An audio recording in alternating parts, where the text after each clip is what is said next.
다양한 경제 정보가 함께하는 시간 훈훈한 경제입니다. 오늘도 쿠키뉴스 송금종 기자와 함께하겠습니다. 안녕하세요. 네, 안녕하세요. 쿠키뉴스 송금종입니다. 네, 오늘은 어떤 내용으로 함께할까요?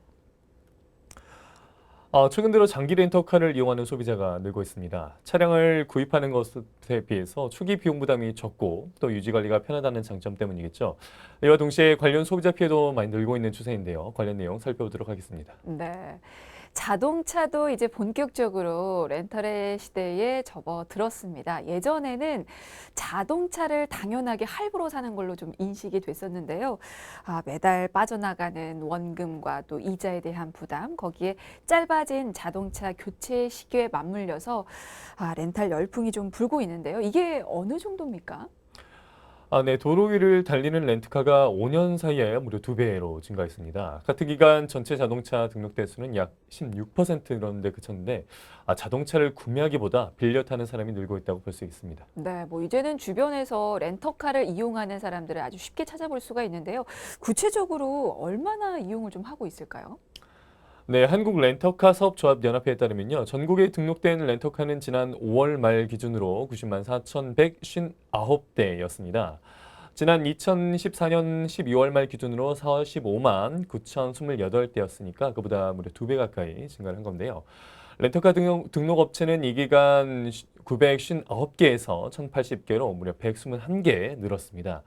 반드시 내 차를 가져야 한다는 인식이 점점 사라지고 있기 때문에 매년 그 렌터카 시장의 성장폭이 커지고 있는 상황입니다. 네, 뭐 렌터카 시장이 전체적으로 좀 커지고 있긴 한데 그 중에서도 업계는 장기 렌터카의 성장세에 주목을 하고 있다고 하던데요.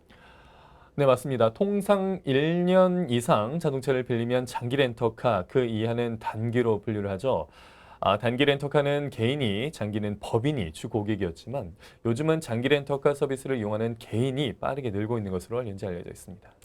개인적으로 장기 렌터카를 이용하는 사람들도 많이 늘고 있군요. 네, 그렇습니다. 국내 렌터카 시장 점유율 1위를 달리고 있는 업체에 따르면요. 개인 장기 렌터카 고객 비중이 지난 3월 38.9%로 높아졌는데요.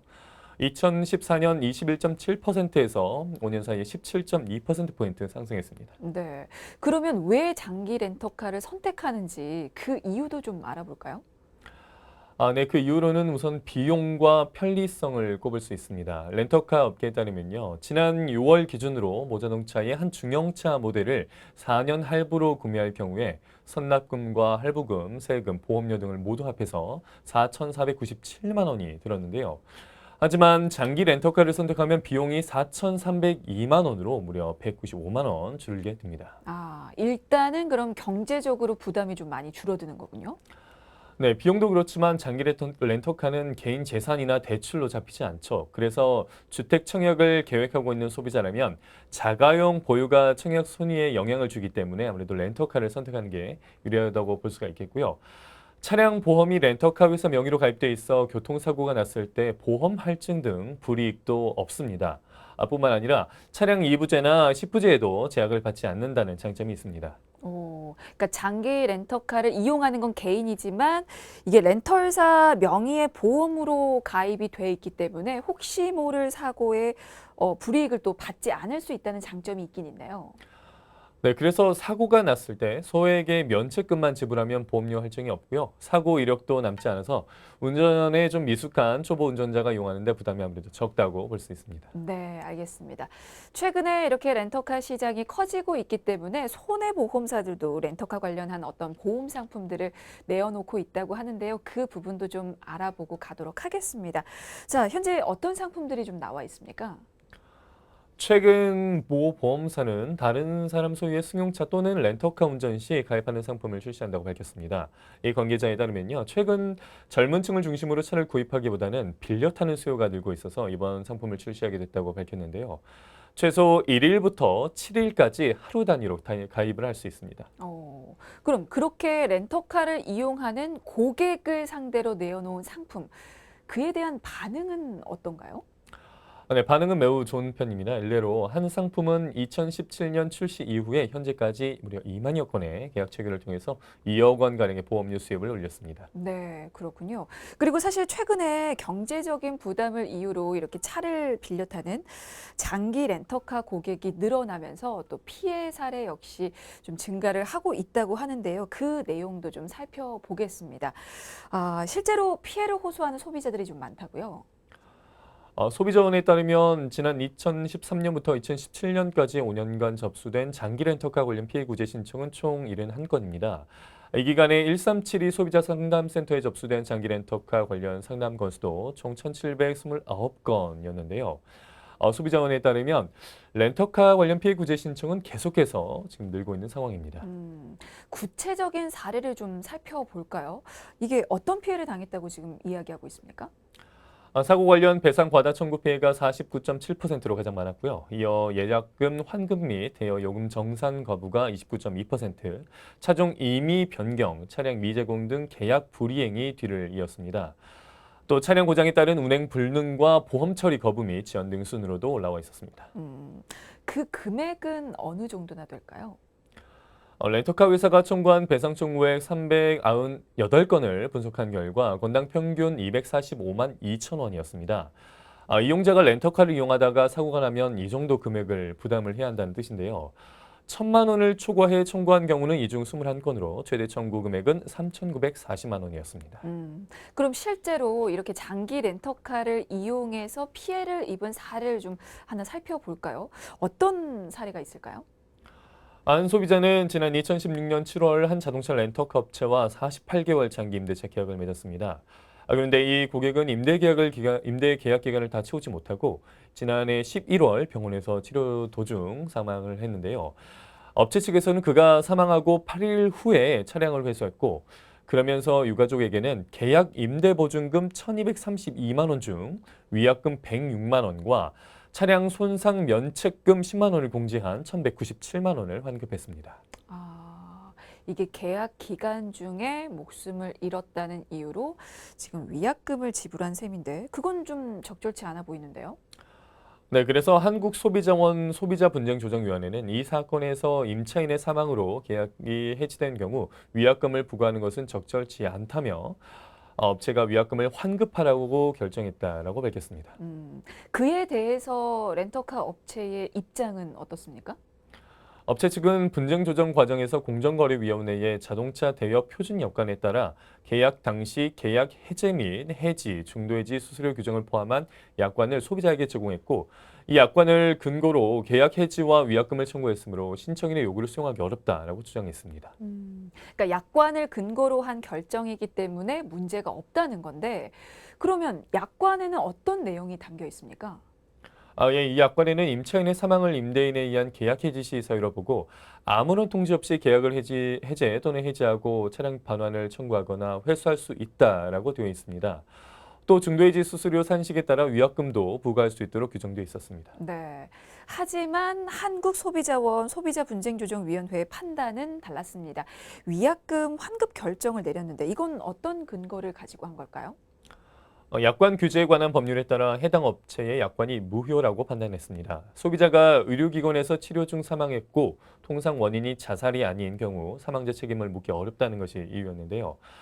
소비자원은 이번 조정 결정에 대해서 소비자에게 부당하게 불리한 조항이 포함된 약관을 사용해 일방적으로 과다한 위약금을 부과하는 렌터카 업계의 관행에 제동을 걸었다고 밝혔습니다. 네. 앞으로도 이렇게 소비자에게 불리한 약관은 좀 빨리 개정이 됐으면 하는 바람이 드네요. 자, 훈훈한 경제 이렇게 장기 렌터카 관련한 내용으로 함께 하고 있습니다.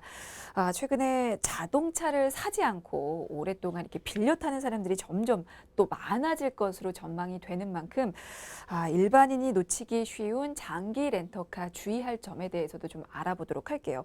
어떤 점을 좀 알아두면 좋을까요? 우선 장기 렌터카는 동일 조건의 같은 차종이라 하더라도 업체마다 견적은 모두 다르다는 점을 알아둬야 합니다. 업체별로 중요하게 기준을 두는 부분이 다르고요. 별도로 진행하는 프로모션이나 주력 차종 등에 따라서도 월 대여료가 달라지기 때문에 꼼꼼하게 확인을 하셔야겠습니다. 네. 보험에 대한 부분도 살펴볼까요? 렌터카 공제 보험의 범위는 어떻게 정해져 있습니까? 장기 렌터카는 월 렌트료에 차량 유지비와 보험료 등이 포함되어 있습니다. 또 대부분의 장기 렌터카 구매자는 계약 당시 렌트카 공제조합 가입을 진행하는 경우가 많은데요. 렌트카 공제조합의 주요 보상 범위는 대인 배상, 대물 배상, 자기 신체 사고, 자기 차량 손해, 무보험 차상해, 긴급 출동 서비스 등 주요 손보상의 다이렉트 자동차 보험 보상 범위와 거의 동일합니다. 그 말인즉슨 사고가 났을 때 무조건 다 보상이 된다고 봐도 될까요? 자기 차량 손해의 경우 100% 보상을 받기는 어렵습니다. 네. 10만 원에서 30만 원의 자기 부담금을 책정해 부과하기 때문인데요. 자기 부담금은 건당 면책금이기 때문에 주의해야 할 필요가 있습니다. 그렇군요. 자, 그러면 장기 렌터카 보험의 최저 보험 연령도 좀 살펴보겠습니다. 현재 어떻게 정해져 있습니까? 장기 렌터카는 초보 운전자나 혹은 나이가 어려서 보험료가 비싼 운전자도 비교적 저렴한 가격으로 보험료를 사용이 가능합니다. 장기 렌터카 보험에서의 가입 기준은 만 21세 이상에서 만 26세 이상까지 선택이 가능하고요. 이에 따라 장기 렌터카 비용도 바뀌는데요. 따라서 만 21세 이하의 운전자의 경우에는 보험 혜택을 받을 수 없습니다. 네, 뭐 장기 렌터카 사용할 때 이렇게 최저 연령대 확인은 필수니까요. 꼭 참고하시면 좋겠습니다. 사실 장기 렌터카는 법인 사용자의 경우에는 뭐 비용 처리를 위해서 좀 사용하는 경우가 많았는데요. 최근에는 뭐 개인용으로도 장기 렌터카를 구매하는 사람이 증가해서 가족이 함께 이용하는 경우도 점차 증가하는 추세를 보이고 있는데요. 자, 만약에 그때 단기로 운전자 보험을 추가할 때는 어떻게 되는지도 좀 알아볼까요? 네, 이럴 때는 장기 렌터카는 운전자 추가를 통해서 필보험자를 늘릴 수 있지만 가족 구성원이 민간 손해보험사에 일일 단기 운전 특약을 통해서 장기 렌터카를 운행하는 것은 불가능하니 그 부분은 참고하시면 좋겠습니다. 네. 그리고 장기 렌터카의 보험료 할증 부분도 살펴보겠습니다. 앞서서 장기 렌터카의 장점이 이게 할증에 대한 부담이 없는 거라고 했는데 사실입니까? 네, 렌트사 보험은 사고 빈도가 높아도 비교적 저렴한 보험료가 책정되는 것이 장점인데요. 특히 개인 사고가 많은 소비자들은 보험 할증이 높은데 장기 렌터카는 이 부분에서 상대적으로 자유로운 편입니다. 장기 렌터카를 이용하는 도중에 사고가 있어도 월 렌트료 인상은 신경 쓰지 않으셔도 됩니다. 물론 그런 부분이 장기 렌터카를 사용할 때 장점이 될 수도 있는데 반대로 또 단점이 될 수도 있을 것 같습니다. 이게 무사고로 인한 보험료 할인은 못 받을 수도 있다는 거잖아요, 그럼? 네, 맞습니다. 또 연간 2회 이상 사고 시 보험료 할증과 할인 대상에서 제외되기 때문에 사고율이 높은 소비자일수록 장기 렌터카 이용이 유리합니다. 또 본인의 신용도나 이용하고자 하는 차량의 모델에 따라서 장기 렌터카 회사별로 개월수와 보증금, 선납금, 할인율 등 여러 가지 조건이 다르기 때문에 특히 가격과 서비스에도 좀 차이가 나니까요. 각 렌트사별로 꼼꼼히 비교한 후에 선택하는 것이 중요합니다. 네, 알겠습니다. 최근에 초기 비용이 적게 드는 이런 장기 렌터카 수요가 급증하고 있는데요. 물론 장점도 있지만 또 그만큼 피해 사례도 늘고 있기 때문에 이 장기 렌터카에 대한 이용 약관 그리고 보험에 대해서 꼼꼼히 확인을 좀 해보시면 좋겠습니다. 자, 훈훈한 경제 오늘은 여기서 마무리 짓겠습니다. 지금까지 쿠키뉴스 송금종 기자였습니다. 고맙습니다. 고맙습니다.